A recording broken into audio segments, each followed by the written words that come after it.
Today we have the Invincible Strand Warlock build. You can tank some serious damage with this, as I was doing in the 1830 Mars Nightfall this week, and even a Stomp right under the boss couldn't touch me. Now that's pretty tanky. So if you set up the build correctly and play the build properly, which is really important, you will become the ultimate Strand Warlock, roaming the battlefield, leaving a trail of poison, suspend, and volatile in its wake, all while having infinite woven mail, void overshields, and healing from our mods. The first thing we have to talk about is Orbs of Power. I had quite a few questions on this on my last video. Orbs of Power are very important for this build, and quite frankly, any build under this new mod system. So we need to be grabbing an Orb of Power every 10 seconds or so when we can, because when we're in the thick of things with a glaive, that Orb of Power is going to give you a ton of damage reduction and healing, and also proc volatile for us. So needless to say, it is doing a lot for the overall build. Now obviously your teammates can spawn you Orbs of Power all the time, so while I was running this Nightfall with Rob and Grim here, it actually made the build run great because they were always creating orbs with their builds. But when you're solo, the way this works is create those orbs you need through poison kills. Every double kill by the poison can create an orb, since the poison came from the glaive, and getting those double kills are super easy in any content because our poison damage is doing the damage of the glaive basically, since the poison came from the glaive.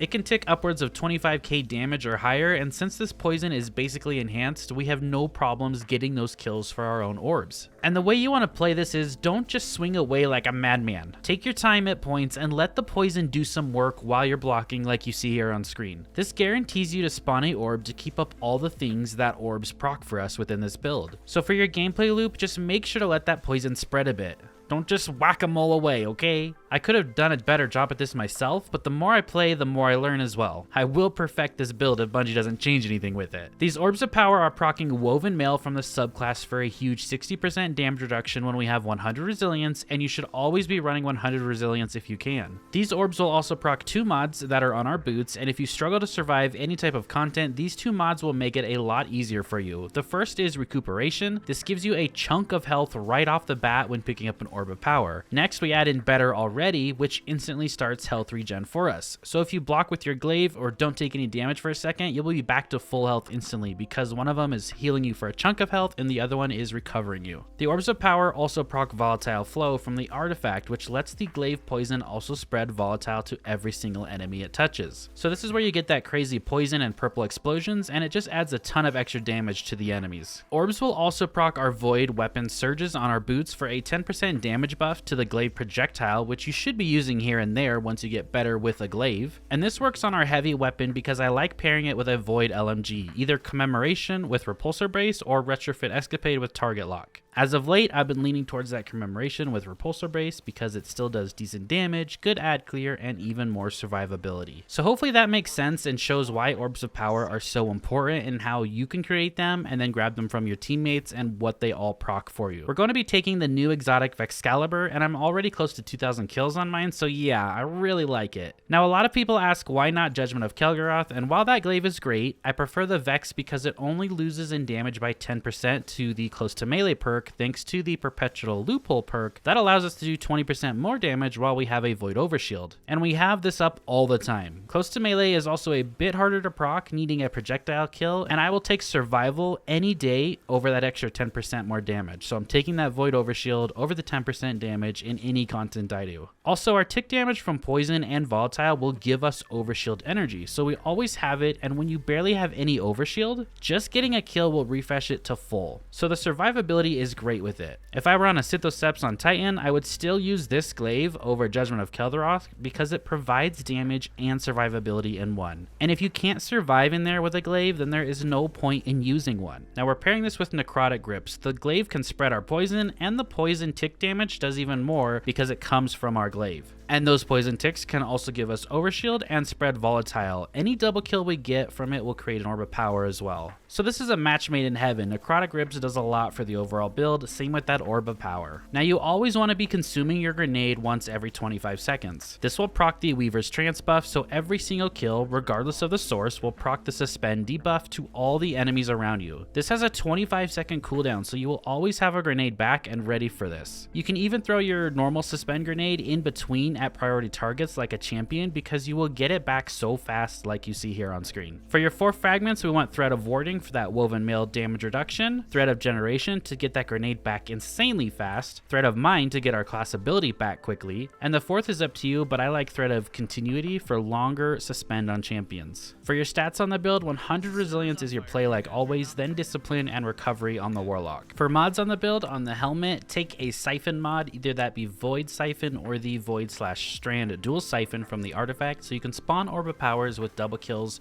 from that glaive or from your heavy weapon. Next, we're going to take Ashes to Assets. The reason I'm taking this is because if I'm using this on a Void Lock, I'm going to be throwing a lot of grenades, and this will proc Ashes to Assets. We also have Powerful Friends here. Collecting an Orb of Power causes nearby allies to increase their current armor charge. This is great when pairing it with other 2 teammates that are running it as well, because you're just feeding each other that armor charge. For the gauntlets, we're going to use Firepower. Your grenade final blows create Orbs of Power. This is mainly for the Void Lock version as well, because we're throwing a ton of Vortex grenades, so it's going to proc Orbs of Power a lot easier for us technically. We're also going to use Bolstering Detonation, grants class ability energy when you cause damage with a grenade. Even our Suspend grenade that we consume and go off can proc this. And then we also have Grenade Kickstart, so when we consume and use that grenade, we get a chunk of it back instantly. For the chest piece, this is all resistance mods, so depending on what type of content you're doing, you want to throw on a Void Resist or a Solar Resist or a Concussive Dampener, whatever it is that you need help surviving with in that content. For the boots, we already went over that part. Recuperation and Better Already, your 2 healing mods when you pick up that Orb of Power. And then also Void Weapon Surge, so we get that 10% bonus in weapon damage. If you do easier content and you don't need the healing from Better Already and Recuperation, because the Overshields are pretty much plenty and damage reduction and lower content, I would trade out the bottom 2 for more Void Weapon Surge to push it up to 17% or even 22% damage. On the class item, you're going to take Time Dilation, so it increases that armor charge to last for 15 seconds instead of 10 when we pick one up for Void Weapon Surge, and then Bomber and Outreach just to cycle our abilities when we're dropping that rift. From the artifact mod, really the only important thing here is Volatile Flow. That's going to proc the volatile rounds on all your weapons, and then you want to take the perk in the last column called Medieval Champion, so your glaives can stun unstoppable champions and gain an overcharge when the modifier is active. And then you can also throw on Untangler and Counterweave and Threaded Blast, all these strand ones that feed into strand, and you could throw on a strand primary SMG, so when you do create a tangle and you shoot that tangle, it'll proc the Untangler and the Threaded Blast to make those explosions huge and suspend enemies, and then also the Counterweave, you know, so when you stun a champion, you gain energy for your least used ability. So I hope you guys found this video helpful. I hope you enjoyed it. Thank you so much for watching. I really appreciate it, and I'll see you all in the next video. Have a great rest of your day.